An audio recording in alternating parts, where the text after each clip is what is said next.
Hook, 30 seconds, asterisk asterisk. This is the story of a man who fought over 60 duels, and was never defeated. A man who walked alone through a violent age, carrying nothing but 2 swords, and a mind sharper than both. In feudal Japan, survival was uncertain. Honor was everything. And death could arrive in a single misstep. But what would you do, if every challenge was a matter of life or death? If every stranger could become your final opponent? One man faced that reality. Not once, but again and again, and chose to master it. This is the life of Miyamoto Musashi, asterisk asterisk. Here's what happened. Story 1, Early Life and First Duel, asterisk asterisk. He was not born a legend. Miyamoto Musashi entered the world around 1584, in a Japan fractured by war. The Sengoku period had left the land soaked in conflict, where warlords battled for control and samurai defined their worth through combat. As a child, Musashi's life was unstable. His father, a skilled swordsman, was distant and demanding. Historical accounts suggest he trained Musashi harshly, teaching him that hesitation meant death. By the time he was a teenager, Musashi had already learned one essential truth: strength was survival. He wasn't polished. He wasn't refined. He was rough, wild even. But beneath that exterior was something unusual, an instinct. Then, at just 13 years old, everything changed. A traveling swordsman named Arima Kihei arrived in the village, issuing open challenges. He was experienced, confident, and expected easy victories. But then, a boy stepped forward. Musashi. No armor. No formal training. No reputation. Just a wooden staff clenched in his hands. The duel was arranged quickly. Villagers gathered, expecting a brief and brutal lesson for the boy. Kihei stood poised, sword ready. Musashi stood still, watching. Waiting. And then it happened. Musashi moved first. He charged forward with sudden, overwhelming force, striking before Kihei could fully react. Blow after blow landed, relentless, chaotic, unstoppable. The seasoned warrior collapsed under the assault. Silence followed. The boy had won. But this wasn't just a victory. It was something darker. According to accounts, Musashi continued striking even after Kihei fell, until others pulled him away. At 13, he had taken a life. Pause. That moment marked the beginning of a path he could never leave. From then on, Musashi wandered.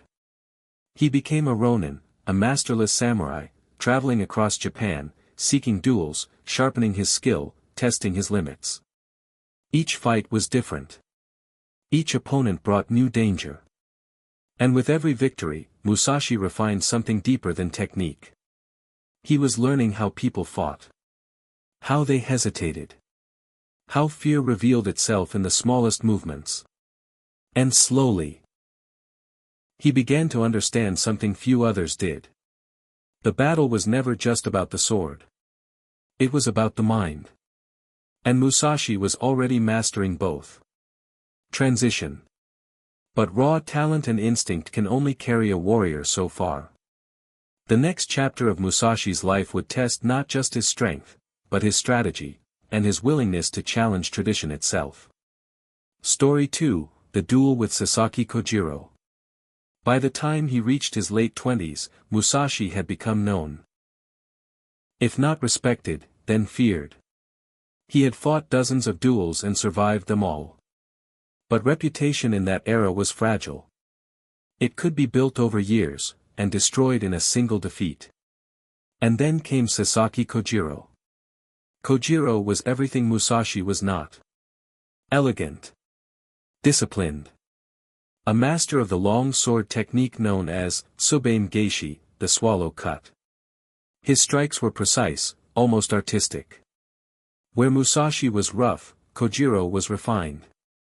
Their duel would not just decide a winner. It would define a legacy. The location was a small island, Gonryu Island. The date, April 13, 1612. Kojiro arrived early. Prepared. Focused. Musashi did not.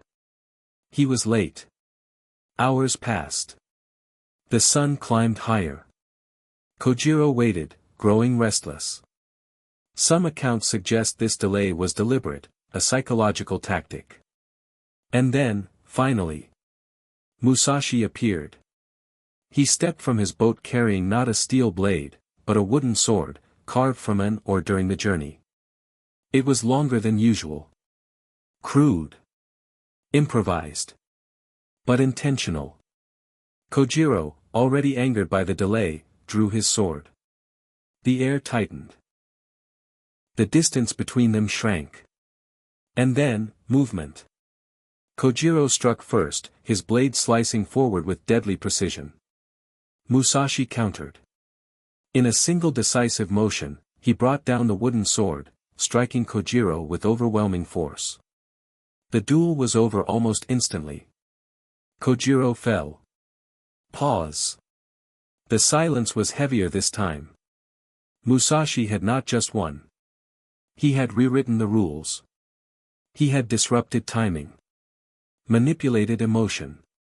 Controlled distance. He had fought the battle before the first strike was even made.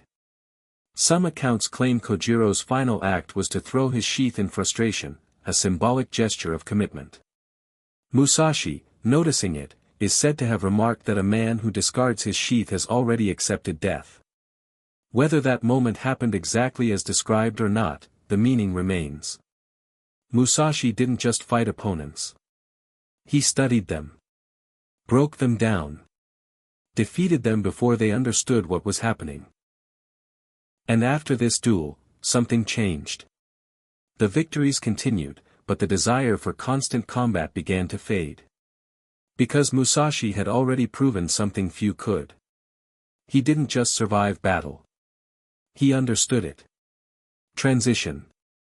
But the most important battles in Musashi's life were not fought with an opponent standing in front of him. They were fought in silence, in isolation, and within himself.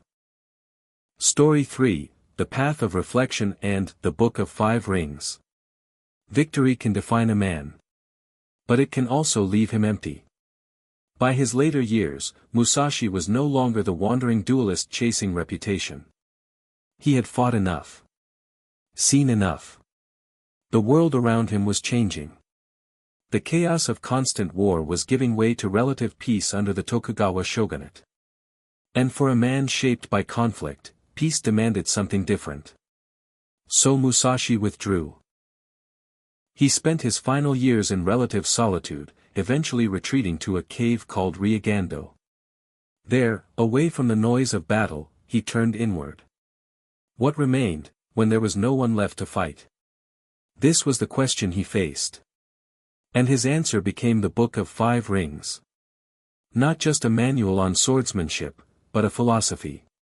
Musashi wrote about strategy, perception, rhythm. He described combat not as chaos, but as a system. A pattern. Something that could be understood and mastered. He emphasized adaptability. The importance of seeing clearly, without bias, without fear. He wrote that one must know 10,000 things by knowing one well. This wasn't just about fighting. It was about life itself. Musashi believed that the same principles guiding a duel could guide decisions, leadership, even creativity.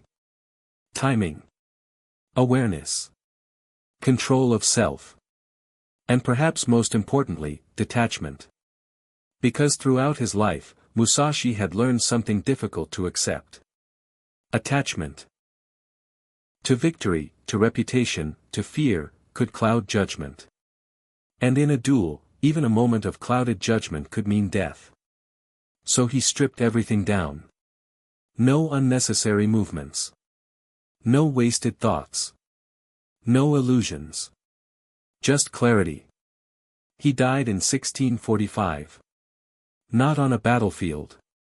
Not in a duel. But quietly, as a man who had already fought his wars. What he left behind wasn't just a record of victories. It was a way of thinking. A framework for understanding conflict, both external and internal.